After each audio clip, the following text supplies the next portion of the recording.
Chapter number 3 indices and cube root. इसके कुछ basic concept देखेंगे आज के इंडाइसेस और क्यूब रूट होता क्या है। क्यूब रूट तो आप सभी को पता होगा, किसी नंबर का जो क्यूब होता है, जैसे फॉर एग्जांपल 2 का क्यूब क्या है 8, तो 8 का जो क्यूब रूट हो जाएगा वो हो जाएगा 2। 8 is the cube of 2 and 2 is the cube root of 8। इसको बोलेंगे क्यूब रूट और इसको बोला जाता है क्यूब।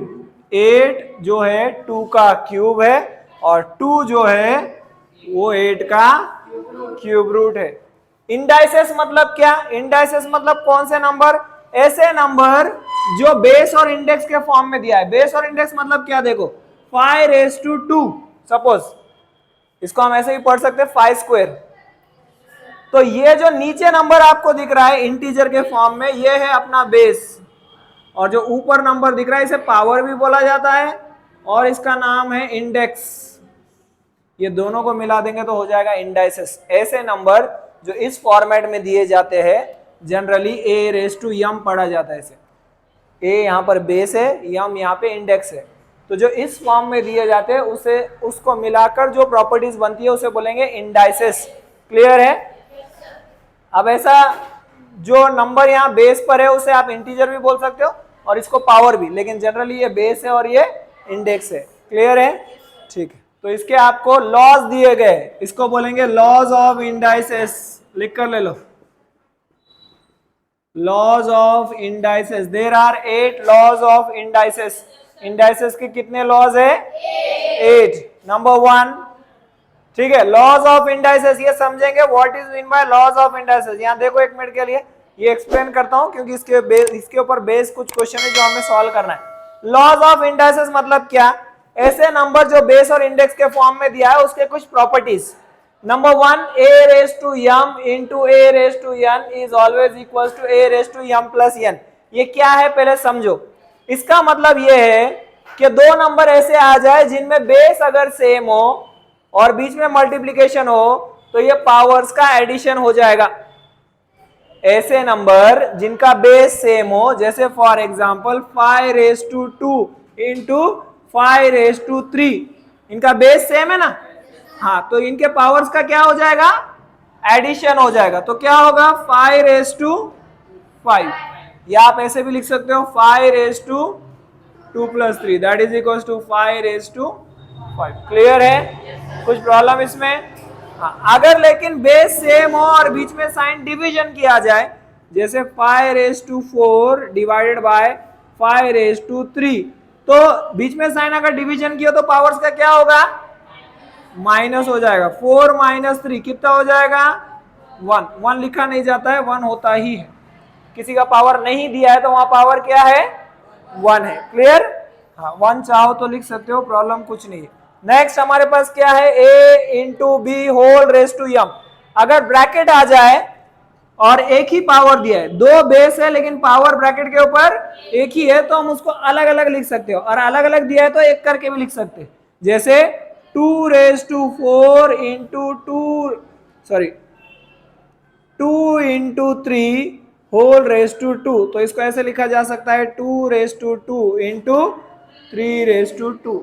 और अगर ऐसे अलग अलग भी दिया है तो एक जगह भी कर सकते हैं। Clear? Any number ⁻0 is always 1। कोई भी नंबर जिसका पावर 0 आ जाए उसका आंसर क्या आएगा? सो 7 to the power 0, 10 to the power 0। Clear है एवरीवन? नेक्स्ट यहां पर a⁻m, इधर एग्जांपल दे रहा हूं, a⁻m is equal to 1/a⁻m। ये नेगेटिव को पॉजिटिव करने के लिए यूज होगा। जैसे ही आप इसका रेसिप्रोकल कर दोगे, रेसिप्रोकल मतलब क्या होता है? उल्टा पूरा। अब इसका रेसिप्रोकल, a का रेसिप्रोकल मतलब a के नीचे कुछ नहीं, मतलब 1 है, तो a को उल्टा करोगे तो क्या हो जाएगा? 1/a। तो जैसे ही आप रेसिप्रोकल करोगे तो ये पॉजिटिव हो जाएगी। जैसे फॉर एग्जांपल 5⁻3, इसका आंसर क्या आ जाएगा रेसिप्रोकल करते ही? 5 के नीचे कुछ नहीं मतलब 1 है, इसका रेसिप्रोकल क्या होगा पहले वो बोलो? 1/5। तो जैसे ही आप रेसिप्रोकल करोगे ये जो नेगेटिव टर्म है वो क्या हो जाएगा? पॉजिटिव। क्लियर है? इसी कॉन्सेप्ट के ऊपर बेस्ड ये है, देखो यहाँ पर इसी कॉन्सेप्ट पे बेस्ड ये है, यहाँ पे भी दोनों फ्रैक्शन है, नेगेटिव है, जैसे फ्रैक्शन आप उल्टा कर रहे हो क्या हो रहा है, पावर पॉजिटिव, वही है सिर्फ फ्रैक्शन ऐसे दिया है 2/3 होल रेज टू -2, तो इसका क्या हो जाएगा 3/2 होल रेज टू 2। क्लियर? इसका लेते हैं, अगर बेस एक ही है लेकिन पावर 2 दे दिए गए, इसको कैसे पढ़ेंगे, a raise to m whole raise to n, क्या पढ़ेंगे a raise to m whole raise to n। तो अगर दो पावर आ जाए और बेस एक ही हो तो दोनों का मल्टीप्लीकेशन होता है, बीच में कोई साइन नहीं, मतलब मल्टीप्लाई, जैसे for example 5 raise to 2 whole raise to 3, तो ये हो जाएगा 5 raise to 2 into 3 that is 5 raise to 6। Clear?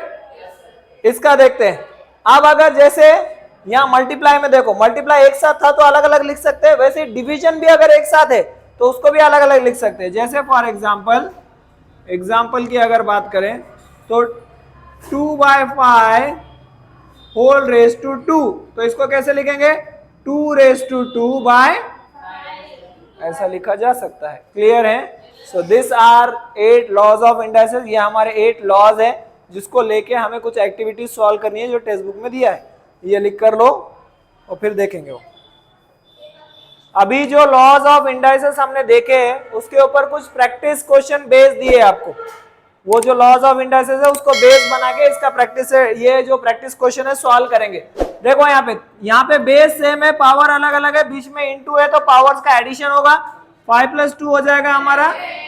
यहाँ दोनों बेस सेम है लेकिन बीच में डिवीजन, 7 - 9 -2। यहाँ बेस एक ही है लेकिन पावर 2 है तो क्या होगा मल्टीप्लीकेशन, 4 × 5 = 20। यहाँ माइनस दिया है तो हम इसका रेसिप्रोकल करेंगे तो हो जाएगा 1/5, लेकिन ये माइनस पॉजिटिव हो जाएगा तो 3। Any number raise to 0, any number raise to 1 is the same number itself. Clear है? हाँ, 5 × 7 होल रेज टू 2, तो अलग अलग करके लिखेंगे तो भी 5 रेज टू 2 और 7 रेज टू 2। यहां पर क्या करना है हमें, देखो यहाँ पर दिया है 5/7 होल क्यूब, तो इसको अलग अलग करके लिखेंगे तो हो जाएगा 5³ और 7³।